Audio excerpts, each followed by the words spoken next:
Hello world, a little late to the party on this one, but we're finally here with Chapter 4 of Armageddon, She's a Charmer.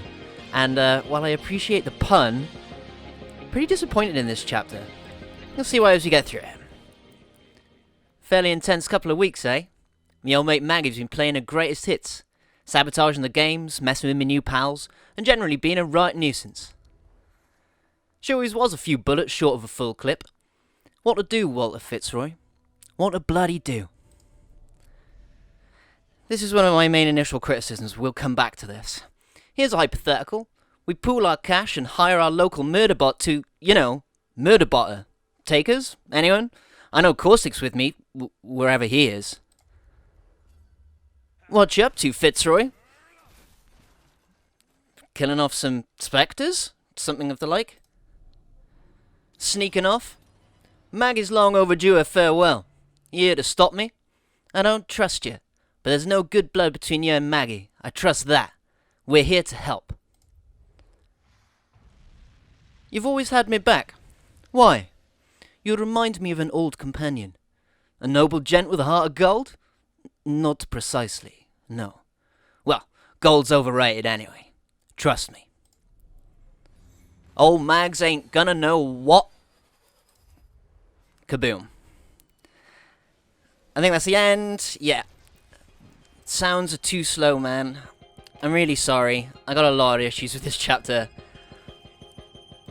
Fuse goes after Maggie, and this chapter actually released after the Ring Fury event had already ended.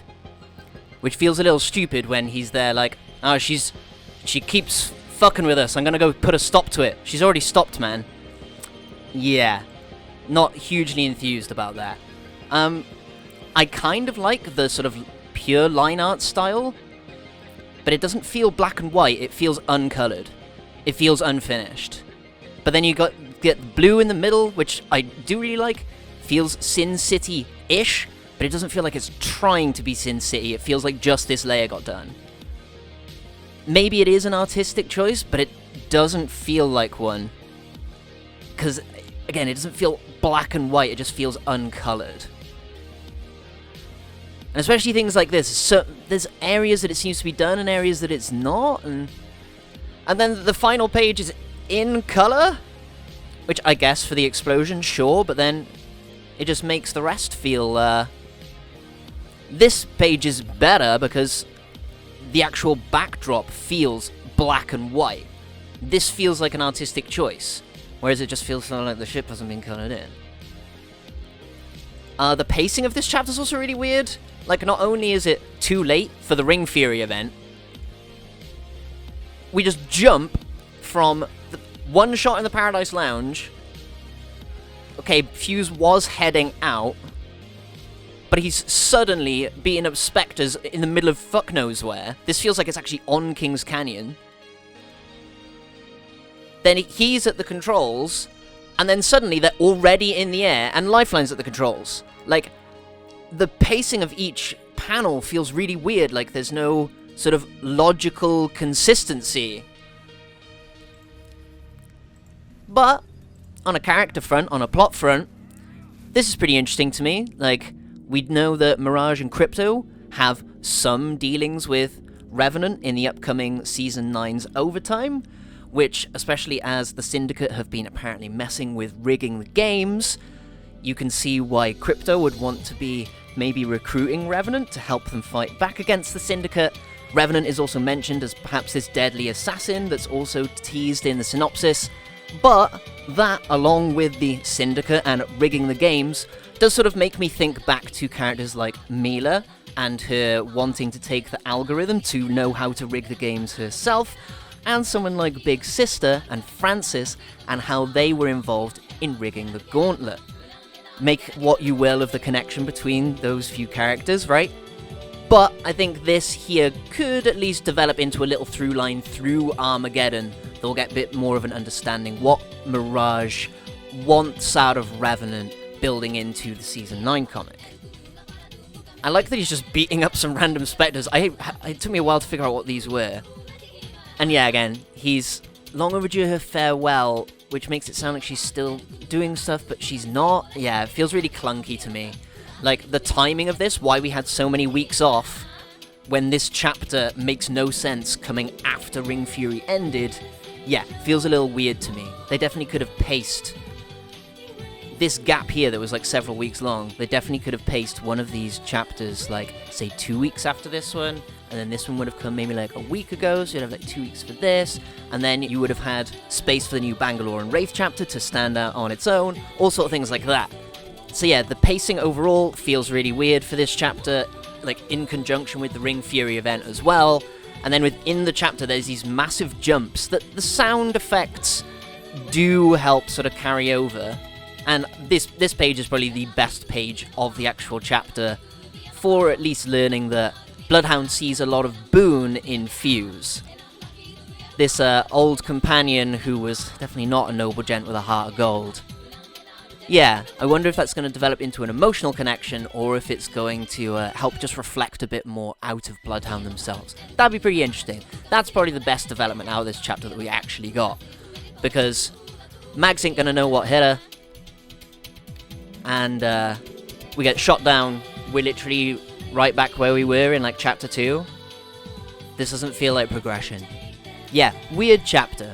Again, weird pacing overall. Unless this chapter here needs to come at the very, very end of the season, I'm honestly not sure what they were thinking here.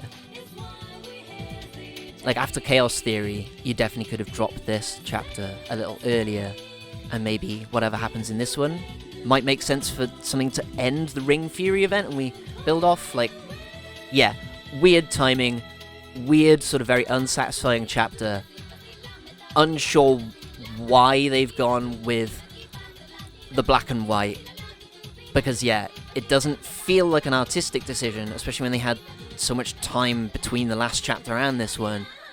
It just feels unfinished, and that's a shame, like, because the work they do is really good, and I've always liked the colouring for the earlier chapters as well. It's really vibrant, and yeah, I'm not sure what they're trying to do with this. Is it meant to make it feel more like a noir? There should be more of this. This sort of muted shading and stuff being more present would help make that make a lot more sense to me.